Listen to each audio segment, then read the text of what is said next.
भारत के मध्य में बसे एक छोटे से गांव में राघव नाम का एक साधारण बुनकर रहता था। राघव बहुत प्रतिष्ठित या धनवान व्यक्ति नहीं थे, लेकिन भारत की स्वतंत्रता के लिए उनका अटूट समर्पण इतिहास के इतिहास में उनका नाम हमेशा अंकित करेगा। राघव के जीवन में एक महत्वपूर्ण मोड़ आया जब उनकी मुलाकात स्वतंत्रता सेनानियों के एक समूह से हुई जो चुपचाप गुप्त रूप से बैठकें और चर्चाएं आयोजित कर रहे थे। उनके जुनून और दृढ़ संकल्प से प्रेरित होकर राघव उत्सुकता से उनके समूह में शामिल हो गए। एक बुनकर के रूप में उनका कौशल अमूल्य साबित हुआ, क्योंकि वह अपने कपड़ों में बुने गए जटिल पैटर्न का उपयोग करके जल्द ही गांवों के बीच जानकारी फैलाने के लिए जिम्मेदार बन गए।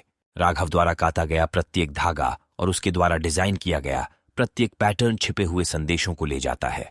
रंगों का चयन, धागों की व्यवस्था और गांठों का स्थान सभी ने आगामी बैठकों, रणनीतियों और यहां तक कि बड़े आंदोलन के लिए कोडित संदेशों के बारे में महत्वपूर्ण जानकारी दी।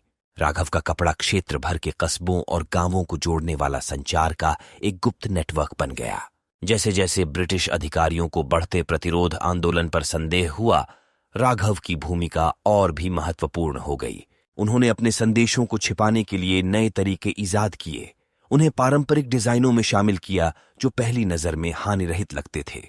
इस उद्देश्य के प्रति उनका समर्पण अटूट था और उन्होंने भारत के स्वतंत्रता संग्राम की सफलता सुनिश्चित करने के लिए अपनी सुरक्षा और आजीविका को जोखिम में डाल दिया। एक दिन जब तनाव चरम बिंदु पर पहुंच गया, ब्रिटिश अधिकारियों ने संचार के छिपे हुए नेटवर्क का खुलासा किया।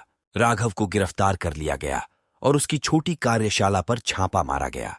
अधिकारी उसके कोडित डिजाइनों की जटिलता से चकित थे और पैटर्न के पीछे के वास्तविक अर्थ को समझने के लिए संघर्ष कर रहे थे।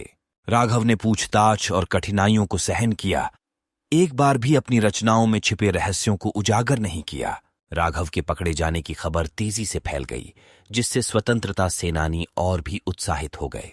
उनकी रिहाई की मांग को लेकर और भारत की दुर्दशा पर अंतर्राष्ट्रीय ध्यान आकर्षित करने के लिए पूरे देश में विरोध प्रदर्शन शुरू हो गए।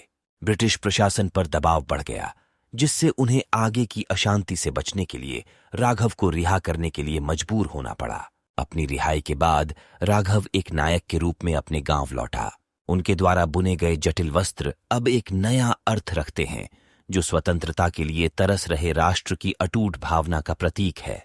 उनकी कहानी ने अनगिनत अन्य लोगों को भारत की स्वतंत्रता की लड़ाई में योगदान देने के लिए अपने अद्वितीय कौशल और प्रतिभा का उपयोग करके इस अभियान में शामिल होने के लिए प्रेरित किया। उनकी कहानी विपरीत परिस्थितियों में एकता, दृढ़ संकल्प और अदम्य मानवीय भावना की शक्ति का प्रमाण बन गई, और इस प्रकार भारत की स्वतंत्रता के गुमनाम बुनकर राघव का नाम इतिहास के पन्नों में बुना गया, जिसने दुनिया को हमेशा याद दिलाया कि यह अनगिनत व्यक्तियों का सामूहिक प्रयास है जो अंततः परिवर्तन की बयार लाता है।